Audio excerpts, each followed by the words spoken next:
સૌ વાલા મિત્રોને મારા જય સિયારામ. હું દુષ્યંત પાઠક શ્રી હનુમાનજી દાદાની અસીમ કૃપાથી એક નવા વિડીયો સાથે આપની સેવામાં હાજર છું. તો વાલા મિત્રો, આજનો ઉપાય આ વિષયની અંદર તારીખ છે 18મી જુલાઈ 2026 ને વાર છે શનિવાર.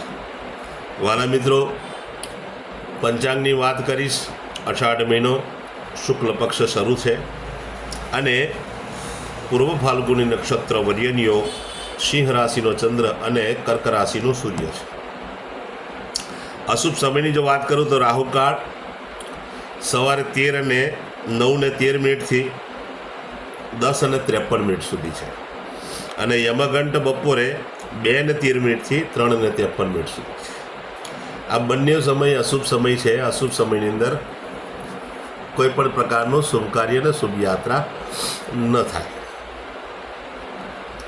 શુભ કાર્ય અને શુભ યાત્રા શરૂ કરવા માટે કોઈ સારું ચોકડિયું, કોઈ સારું મુહૂર્ત લેવું જોઈએ, જેમાં ઉત્તમ અભિજીત મુહૂર્તનો સમય બપોર 12:06 થી 12:59 સુધી છે. આ સમયની અંદર કોઈ પણ પ્રકારનું શુભ કાર્ય અને શુભ યાત્રા કરી શકો. વાલા મિત્રો, વાત કરીશું આજના ઉપાયની. તો આજના ઉપાયની અંદર વહેલી સવારે સ્નાન કરવા બેસો. નવાના પાણીની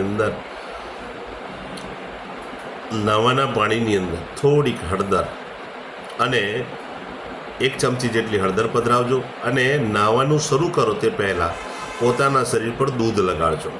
બરાબર સમજી લેજો. પહેલાં દૂધ લગાડવાનું છે, નાહવાના પાણીની અંદર 1 ચમચી હળદર નાખવાની છે અને પછી નાહવાનું છે. આટલું કરી લો. ચોખ્ખું પાણી ઉમેરી શકાય. સાબુ શેમ્પૂનો ઉપયોગ પણ કરી શકાય. સ્નાન થઈ ગયા પછી કપડાં પહેરી લેજો. તમારા ડાબા જમણા પગના અંગૂઠાની નીચે સરસિયાના તેલનું તિલક કરજો. આટલું કાર્ય થઈ જાય, તમારું સવારનું કાર્ય પરિપૂર્ણ થાય છે. બિલકુલ સંધ્યાકાળે પશ્ચિમ દિશા તરફનું મુખ રાખીને શ્રી હનુમાનજી દાદાને એક કાગભૂષણની રામાયણજીનો પાઠ, એક હનુમાન ચાલીસાનો પાઠ દાદાને અર્પણ કરજો. સમયની અનુકૂળતા હોય તો સુંદરકાંડનો પાઠ પણ અર્પણ કરજો. રાત્રે સૂતા પહેલાં પોતાની પથારીમાં બેસજો, પલાઠી વાળજો. ઓમ કૃષ્ણાય વાસુદેવાય હરે પરમાત્મને પ્રણત ક્લેશનાશાય ગોવિંદાય નમો નમઃ. આ મંત્ર યથાશક્તિ જપજો. આ હતો આજનો ઉપાય. વાલા મિત્રો, જેમની જન્મ તારીખ, જેમનો જન્મદિવસ 18મી જુલાઈ 2026 અને શનિવારના દિવસે બધા જ વાલા મિત્રોને સૌપ્રથમ તો જન્મદિવસની શુભકામના. વાલા મિત્રો,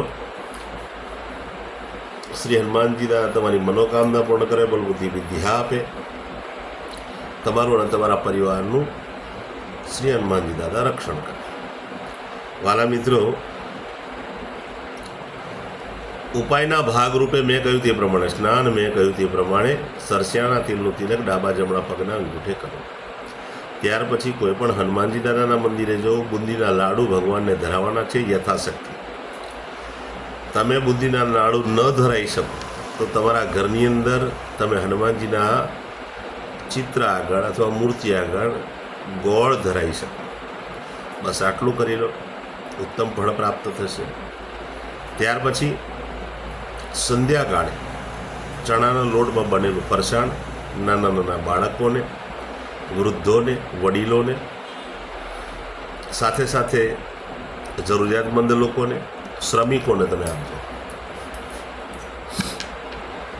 આટલું થઈ જાય એટલે તમને આખું વર્ષ તમને ઉત્તમ ફળ પ્રાપ્ત થશે. બહુ જ સારું કાર્ય કરવાની ઈચ્છા હોય, કંઈક વિશેષ કરવાની ઈચ્છા હોય તો કોઈ પણ જરૂરિયાતમંદ વ્યક્તિને છત્રીનું દાન કરવું. છત્રીનું દાન કરશો, બહુ સારું પરિણામ પ્રાપ્ત થશે. અને એમાં પણ કાળા રંગની છત્રી હોય તો વધારે સારું, ભૂરા રંગની છત્રી હોય તો બહુ સારું. બસ આટલું કરવાની જરૂર છે. વાલા મિત્રો, જેમની મેરેજ એનિવર્સરી 18મી જુલાઈ 2026 ને શનિવારના દિવસે વહેલા સવારે એ લોકો સ્નાન કરે, વડીલોના ચરણ સ્પર્શ કરી આશીર્વાદ મેળવી પોતાની માતાને ભેટ સ્વરૂપે કંઈક ને કંઈક આપે. બસ આટલું કરી લો. ત્યાર પછી ગૌશાળાએ જવાનું, ગાયોની પરિક્રમા, ગાયોને લીલું ઘાસનું દાન આપવાનું છે અને તમારે ત્યાં જે ભોજન બન્યું તે ભોજન પણ ગાયોને અર્પણ કરવાનું છે. વાલા મિત્રો, જેમની જન્મ તારીખ, જેમનો જન્મદિવસ છે તેમણે પણ આ ઉપાય કરવાનો જ છે. એમણે પણ ગૌશાળાએ જવાનું જ છે, ગાયોના આશીર્વાદ મેળવવાના છે. ત્યાર પછી કોઈ પણ વૃદ્ધાશ્રમ, અનાથાશ્રમ, વિધવા આશ્રમ, જરૂરિયાતમંદ લોકોને, શ્રમિકોને, બ્રાહ્મણોને પૂર્ણ સુવિધાનું દાન કરો. પૂરું સીધું આપવાનું શાકભાજી સાથે. એક માણસનું જમવાનું બને એટલું સીધું હોવું જોઈએ. બસ આટલું કરી લો. ભગવાનની કૃપાથી તમારું આખું વર્ષ આનંદ સહિત પસાર થશે. મારા બધા જ વિડીયો યુટ્યુબ પર હોય છે. મારી યુટ્યુબની ચેનલનું નામ છે દુષ્યંત પાઠક. મારી ચેનલને સબસ્ક્રાઈબ કરજો, બેલ આઇકન અવશ્ય દબાવો. હું નિયમિત એક વિડીયો મૂકું જ છું. જો તમે બેલ આઇકન દબાયેલો હશે તો તરત જ તમારા મોબાઈલ પર નોટિફિકેશન આવશે ને તમે મારો વિડીયો જોઈ શકશો. મારું ઇન્સ્ટાગ્રામ, મારું ફેસબુકનું પેજ, એનું નામ પણ દુષ્યંત પાઠક. મારા પેજને ફોલો કરજો, લાઇક કરજો અને પ્રાર્થના કરું છું મારા બધા વિડીયો શેર કરો. કોઈ જરૂરિયાતમંદ સુધી આ વિડીયો પહોંચે, બસ મારું એ લક્ષ્ય છે. હું નિયમિત એક વાત પ્રમાણિકતાથી કહું છું કે મારો એકવાર વિડીયો જોવાથી કે એકવાર ઉપાય કરવાથી કોઈ ફાયદો નહીં થાય.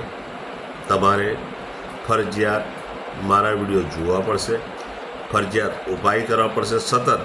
ત્યારે તમારા જીવનમાંથી સંઘર્ષ ઓછો થઈ શકે. નવા વિડીયોમાં ફરીથી મળીશું. આપ સૌને મારા સીતારામ.